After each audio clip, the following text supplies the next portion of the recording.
가끔씩 부부들을 만나면 이런 표현들을 쓰지요. 너만 바뀌면 돼. 나는 아무런 문제도 없어. 자, 이런 현상들은요, 부부 상담할 때도 보게 되고요. 부부 세미나 할 때는 더더욱 그렇지요. 접수처에서 자주 듣는 소리소리 지르면서 듣는 그런 말들입니다. 대부분 남편들이 그런 표현들을 많이 쓰지요. 사실 이 부부 상담이나 부부 세미나에 오시는 분들, 자발적으로 오는 분들 그렇게 썩 많지 않습니다. 어떤 분들은 뭐 거의 끌려오다시피 이렇게 오는 분들이 있고요. 그래서 얼굴엔 분노도 가득하고 경계심이 가득하지요. 또 괜히 와서 이제 스태프들 보고 그냥 불평들 얘기하는 그런 분도 있습니다. 아내의 어떤 애원에 못 이겨서 왔거나 이번이 마지막이다, 이런 또 최후 통첩에 무서워서 왔거나, 또 어떤 분은 등산 가는 줄 알고 오신 분들도 있더라고요. 또 아니면 성장한 자녀들이 미리 신청해 놓고 또 이 자녀 아내와 같이 일종의 모종의 공작을 해서 오게 되는 경우들도 있습니다. 또 어쨌든 동기에 어쨌든 와서 참석하게 된다는 거 쉽지 않은 일들이지요. 자, 그런 면에서 참 이 남자들이 부부 세미나 같은데 부부 상담 참여한다는 거 쉬운 일 아닙니다. 그래서 저는 부부 상담에 자발적으로 왔다 그러면 그분의 아주 그 태도를 정말 높게 평가합니다. 그리고 그런 분들은 문제 회복도 빠르지요. 왜냐하면 내가 내 문제를 인정할 수 있다면, 그 자각이 이루어지고 있다면 문제 회복은 그만큼 빠르기 때문이죠.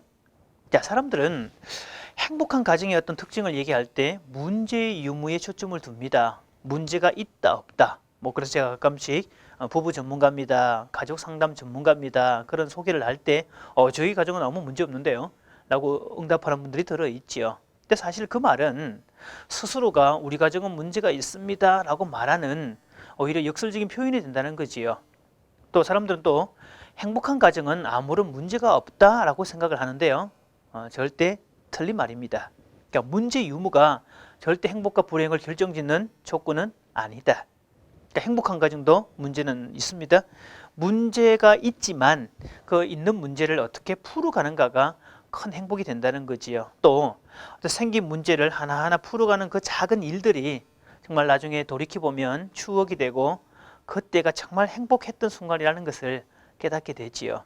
자, 문제가 아무것도 없으면 오히려 이 사람은 밋밋해지고 삶에 어떤 재미가 없다는 것을 보게 되는 겁니다. 자, 문제가 없다고 말하는 것, 그것을 심리적으로 보면 부정에 해당이 됩니다. 자기를 인정하지 않겠다는 이야기지요. 그래서 또 어떤 면에서는 미성숙함을 드러내고 있는 조건이다. 아이는 자신이 문제라는 생각을 하지 않게 되지요. 외부에게 문제가 있다라고 해서 이제 화를 내고 뭐 들어 이렇게 아주 비난하는 그런 표현들을 쓰게 되어 있죠. 자, 여러분, 그러니까 세계사를 통틀어서 볼 때 참회록을 썼던 사람들이 어떤 사람들이었지요? 우리가 뭐 세인트 누구누구 하는, 뭐 성 누구누구 하는 그런 분들이었지요. 자, 그 사람들은 우리 보통 사람들보다 영성 레벨이 높았습니다. 우리보다 훨씬 성결하게 살았지요. 근데 왜 그 사람들은 참회록을 쓰는데요, 우리 같은 범인들은, 그리고 또 흔히 말해서 범죄자들은 참회록을 쓸 생각조차 안 하는 겁니다. 오히려 내가 억울하게 잡혔다, 뭐 세상에 썩어 문드러졌는데 내가 더 억울하다, 그런 표현을 쓰고 있을까요? 자, 그것이 바로 성숙과 미성숙의 차이입니다. 사람이 성숙했다는 말은 결국 나의 부족함을 알게 되었다라는 이야기고요, 나 자신의 한계와 나 자신의 모든 것들을 인정할 수 있다, 그런 뜻이 됩니다. 자, 그래서 이것을 상담에서는 이 사람이 문제에서 새로운 차원으로 옮겨가는 하나의 분기점이 된다라고 얘기를 하고요, 상담하는 사람들은 그 상담을 온 그 내담자들이 이런 것들이 있을 때 드디어 문제 해결의 실마리를 찾았다라고 얘기를 합니다. 자, 그것을 통찰이라고 표현을 하지요. 또 다른 심리학에서는 셀프 어웨어네스, 즉 자각이라고 얘기를 합니다. 그러니까 문제 자체를 없애는 게 아니라 내가 그런 문제를 가지고 있구나, 또 내가 이런 문제 때문에 이렇게 행동을 했구나, 그것을 깨닫는 것들이지요. 자, 그래서 이것을 아니라고 얘기한다든지 다른 사람에게 뒤집어 씌운다든지 그렇게 하는 것을 부정이나 또는 투사학이라고 얘기를 하게 되죠. 자, 아니면 너 때문에 그렇잖아, 이렇게 얘기한다면 전형적인 투사에 해당이 되지요. 그러니까 문제의 발생 원인을 뒤집어 씌움으로써 나는 거기서 해방될 수 있다라는 아주 좀 유치한 시도라고 보시면 되겠죠. 어느 날 이런 표현을 한다면 어떨까요? 당신이 나랑 살면서 그렇게 힘들어하는 것을 보면 아무리 생각해도 나에게도 문제가 있는 것 같아. 자, 이렇게 말할 수 있는 사람은요, 엄청나게 성숙한 사람입니다. 이런 분들은 그냥 단회적인 상담, 첫 상담에서도 문제가 해결되는 경우도 있지요. 그 이유는 자각이 문제 해결의 가장 첫 관문이기 때문입니다. 나머지 것들은 성숙이나 이제 진행 과정에 있기 때문에 또 방향이 터닝 되었기 때문에 얼마든지 행복할 수 있다는 거지요. 자, 그래서 너만 바뀌면 돼, 나 아무 문제 없어라고 말하는 남편이 있다면 이렇게 동시통역해서 들으십시오. 난 문제투성이야. 내가 문제투성이고 당신에게 비난하고 있으니까, 절대 나는 문제를 인정하지 않고 있으니까 당신이 너무너무 힘들 거야. 난 똥고집쟁이야. 이렇게 해석해서 들어야 된다는 거지요. 자, 그렇다면 왜 이 남자들은 특히 자신의 잘못을 인정하지 않을까요? 때로는 억지를 부리기도 하고, 우리가 흔히 똥고집이라고 얘기하는, 또 그걸 그렇게까지 말도 안 되는 논리를 펴면서까지, 그게 안 되면 나중에 폭력을 행사해서까지라도 잘못을 인정하지 않습니다. 자, 그 심리적 이면에는 아내에 대한 두려움이 있기 때문이지요. 자, 이렇게 얘기하면 아내를 무서워한다? 이 표현이 맞을까라고 묻는 분들이 있지요. 글쎄요, 이 표현에 이 남자들 중에 몇 분은 이렇게 표현하지 않을까요?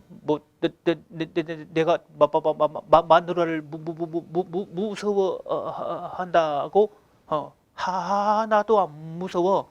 무섭긴 뭐가 무서워. 자, 이렇게 말하는 남자들이 있을 수도 있죠. 근데 심리적으로는 남자가 나이가 들어갈수록 사실은 아내가 무서워지는 게 맞습니다. 또 젊었을 때야 아유 그걸 가지고 뭘 그래 라고 말할 수 있지만 그렇지 않다는 거지요. 저도 최근에 동창들 많이 만나다 보면 아내가 무섭다고 표현하는 친구들이 점점 더 많아지는 걸 보게 됩니다. 그럼 제가 이렇게 농담을 하지요. 어이구, 마누라가 무서운 걸 아는 거 보니까 네가 세상 사는 이치를 깨닫고 있구나 라고 우스갯소리를 합니다. 자, 이 남자들이 너만 문제다라고 계속 얘기하는 이유 중에 또 한 가지는 변화에 대한 두려움입니다. 보통 여성은 외부에서 어떤 변화를 요구할 때 빨리 대응할 수 있는 능력이 있습니다. 근데 남자들은 변화하는 일에 은근한 두려움을 갖고 있다는 거지요. 자, 그래서 변화하기 싫어하니까 화를 내는 겁니다. 이를테면 부부 세미나 와서 좋은 강의 듣고 깨닫고 나면 관계에 변화가 있을 수 있다. 관계가 지금보다 훨씬 더 좋아질 수 있다. 본인도 알고 있습니다. 그런데 심리적으로는 두려움이 있기 때문에 선뜻 나오지 못하는 거지요. 자, 그래서 그럴 때 아내들은 윽박지르거나 막 다그치거나 그러지 마시고요. 사탕 작전을 쓰시는 게 중요합니다. 다른 자극을 주어서 그렇게 올 수 있도록. 내가 마침 부부 세미나 같은 데 참석하는 거, 부부 상담에 오는 것은 아내에게 엄청난 거의 은총 수준이라고 이렇게 분위기를 줄 필요가 있다는 거지요. 그래서 와서 강의를 듣고 또 상담을 하다 보면 남편들이 훨씬 더 많이 변하는 과정을 보게 돼 있지요. 아내들은 남편을 어떻게 수직 개념으로 생각하지 않습니다. 그래서 수평적인 관계로 서로 동등한 라인에서 마음과 마음이 통하는 관계로 만나기를 원하고 있지요. 근데 남자들은 관계를 맺을 때 서열을 생각을 합니다. 그래서 누구를 만났을 때 이분이 나보다 나이가 많은지, 직급이 높은지, 학력이 더 큰지 그런 것들을 보게 되지요. 그래서 이 얘기하다 보면 어느 날 헷갈릴 경우는 민증 까봐라, 몇 살이냐, 이 형님이네, 동생이네 이런 표현들을 쓰게 되지요. 근데 부부 사이에서 만나자마자 본질적으로 수평을 원하는 아내하고 또 만나자마자 은연중에 수직 관계를 형성하는 그런 남편하고, 자, 그럴 때 이 남편들의 모식 속에 특히 이 유교 문화권의 남자들 속에는 남자가 위에 있고 아내가 아래에 있다는 생각을 하게 되지요. 자, 그때 아내가 우리 부부에게 문제가 있을지도 모르니까 상담센터 가서 좀 물어보자, 아니면 부부 세미나에 가서 좀 더 행복하게 사는 법을 배워보자 라고 했을 때 그것을 수직 차원에서 어떤 권유나 친절한 안내로 받지 않습니다. 아내가 그 얘기를 할 때 아랫사람이 윗사람에게 금방지게 얘기한다고 화딱지 내게 돼 있지요. 이게 이제 가부장 문화권에서 나도 모르게 깔려진 무의식에 해당이 됩니다. 자, 그래서 아내들이 속상한 이유가 거기에 있죠. 우리 남편은 남들이 말해주는 것은 잘 들으면서 내가 말하는 것이 진리임에도 불구하고 일단 말만 하면 화부터 내고 거절부터 하고 무작정 외면하고 그것 때문에 속 터진다는 분이 그렇게 많지요. 그 이면 속에 바로 그런 수직적 차원의 관계가 들어있기 때문에 그렇습니다. 그래서 아내들이 이것 때문에 속 뒤집어지면 이렇게 표현을 하지요. 자, 우리 남편 정말 이상해요. 딴 여자들이 뭐 파추로 매주를 쓴다 해도 아유 그러시냐고 막 칭찬과 미소를 보내주고 정말 자상함의 도를 넘어서 간이라도 빼줄 것처럼 그렇게 얘기하는데, 내가 이 얘기하는 것은 진리 중에 진리고 가장 정확한데도 불구하고 악착같이 안 들으려고 하는지 이유를 모르겠다, 정말 답답해 미치겠다, 그런 표현들을 많이 쓰지요. 사실 뭐 남편들도 대부분 자신의 문제가 뭔지 알고 있고 또 혹시 모른다 할지라도 뭔지는 모르겠지만 내가 좀 문제가 있을 수도 있다, 그런 걸 깨닫습니다. 가끔씩 이 남자들만의 모임을 할 때 그런 이야기들 들어 하시지요. 지금도 아버지 학교 요청이 있어서 그 남자들 그룹만 얘기를 쭉 하고 있는데요. 남자들만 모인 자리니까 자신의 어떤 속마음들을 이야기를 하시더라고요. 알고 있습니다. 근데 무의식적 메커니즘 때문에 그렇지 않다는 거지요. 자, 그래서 이 남자들이 가지는 어떤 그 약점, 그걸 자꾸 찌르거나 건드리게 되면 그 빨간 버튼이기 때문에 폭발한다는 거지요. 그래서 남편에게 있는 어떤 초록색 버튼을 잘 눌러주면 되는데요. 아내가 모른 척하고 살짝 당겨주는 거, 그런 것들이 필요합니다. 그래서 남편이 막 화를 내면서 우리 집은 너만 바뀌면 돼, 나는 아무 문제 없어 라고 비난하고 공격한다 할지라도 그렇게 화내지 마시고요. 그 말을 동시통용해서 들으시라. 나는 문제투성이다. 사실은 당신이 나를 좀 구원해줘, 나를 좀 이 고통 속에서 나를 좀 해방시켜줘 라고 요청하는 요청서임을 좀 기억하시고요. 그 말에 그냥 묶여서 화내고 그러지 마시고 심호 두 번 해보시면 아하, 그 마음 가운데 여린 마음 때문이구나, 그걸 깨닫게 될 겁니다.